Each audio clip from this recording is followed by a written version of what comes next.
Hello, everybody. Welcome back to Catholic Narcissist Recovery. Today, let's chat about how to go from controlling to trusting after narcissistic abuse and what the key tool is to do that from a Catholic lens.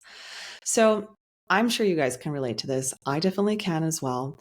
After narcissistic abuse, or when you're in narcissistic abuse, it's so natural to want to control everything because we've lived in an environment where things were so unpredictable. We felt so powerless. We were constantly at the mercy of someone else's emotional outbursts, and it left us interiorly feeling just completely confused and not sure what to trust because we've been gaslit so much and we've probably been gaslighting ourselves. So it's natural that controlling becomes a natural coping mechanism for us. And this honestly becomes this false sense of safety. In a way, we kind of idolize control. And by controlling, we kind of think that we know what's better than what God knows. And in a way, there's a subtle form of pride with wanting to control our situations. There's something much, much better than we can do as Christians and as Catholics, as opposed to controlling. And I'm going to chat about that very shortly here. So I bet you guys can relate, right? This hypervigilance, perfectionism, people pleasing, these are all types of forms of control that maybe we unknowingly kind of have adopted after narcissistic abuse and as we're healing from the wounds of narcissistic abuse. So let's talk about more, what does God call us to do? So control gives us this illusion that we have it all together.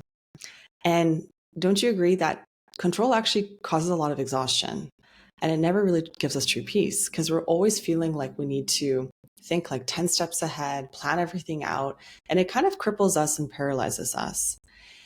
And I mean, it makes sense. Trust was very risky for us, right? Because when we're healing, to trust someone and to trust a human in the past was very violated.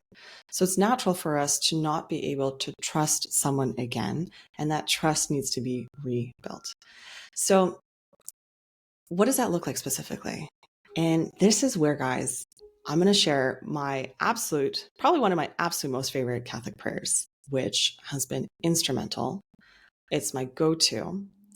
And how do we achieve trust with the Lord? And how do we achieve trust after controlling so much from narcissistic abuse? It's through surrender. It's through surrender. And the prayer is the Surrender Novena. Guys, it's such a fantastic prayer. Highly recommend you guys to pray this. It's a 9-day prayer. And the whole point is to give up our control, surrender it to God, and let God be the leader in our life. So surrender does not mean that we are, passively just sitting back. It means that we're giving the Lord access to these parts of our life, which we're really afraid to give access to. And this allows us to move from self-reliance to God-reliance. So in the past, when we're trying to survive after narcissistic abuse, I bet you were just desperately trying to rely on yourself to make all the plans, to figure everything out, figure out your safety action plan, how to get out of the situation you're in. But we're not made to stay in that survival mode. And God wants us to let Him lead us. And He wants to be the person who is working through us and leading us through the crazy season that we might be in, or in our healing season after narcissistic abuse. What does letting go and trusting the Lord really look like? What does surrender actually look like? There's certain instances in your life where you try to control everything and it just doesn't work. And especially with narcissistic abuse, you realize that things are completely out of control. So your only other option is to surrender it to the Lord. And it requires practice. It's really an act of grace and practice with the Lord to let Him lead you through seasons of total uncertainty and to give Him that access to your heart. The Lord loves it when we do that. He absolutely loves it where we give Him our problems and we say, Lord, I trust that you're going to, navigate this situation for me. I'm going to surrender this to you and I'm going to let you lead me through it. So what I would suggest is starting to let go.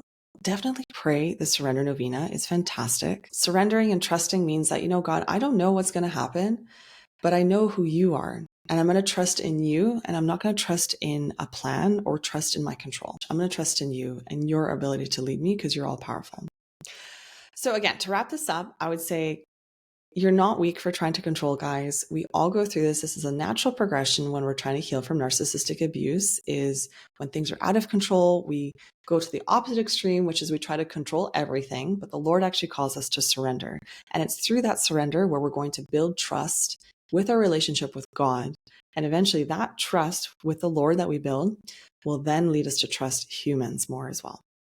So spend time praying the surrender novena. Can't encourage it enough. I'll link it down below, and spend some time with the Lord journaling through that. What are you afraid might happen if you let go and let the Lord lead you? God bless, guys. All the best.